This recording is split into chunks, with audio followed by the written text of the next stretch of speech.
in this video, we'll be going over controlled groups and common ownership and how these two things are handled within the ACA. First off, before we start talking about controlled groups and common ownership, we first need to establish where they fit into the larger framework of the ACA. One of the more important elements of the Affordable Care Act is its applicable large employer requirement. Essentially, if you're a business with 50 or more full-time employees in a calendar year, you're subject to the ACA's health insurance reporting rules. But what if your business has fewer than 50 employees, but is part of a larger group of businesses that are all owned by the same person or larger business? This corporate structure, often referred to as common ownership, is a pretty common practice in the business world. As such, the IRS has outlined rules for how businesses within this kind of structure are handled within the ACA.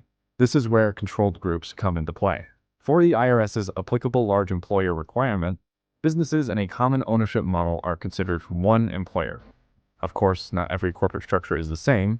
As such, the IRS has defined 3 different types of control groups for determining if your business is an applicable large employer: parent, subsidiary, brother, sister, or combined group. While all these different types of groups are all considered controlled groups, and as such applicable large employers, there are some differences between them. A parent subsidiary group exists when one corporation, the parent corporation, owns at least 80% of stock in one or more subsidiary corporations. A brother-sister group exists when a group of 5 or fewer owners, an owner is defined here as an individual, trust, or estate, own a controlling interest in 2 or more corporations and have effective control.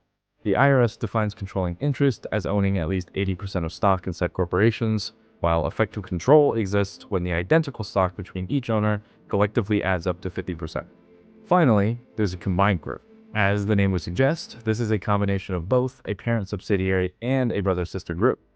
Firstly, there must be a group of 3 or more corporations.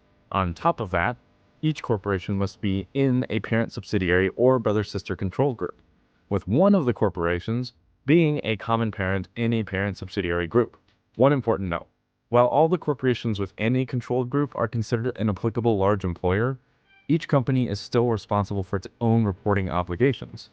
There isn't one company that completes all of the ACA compliance requirements for all members of the control group.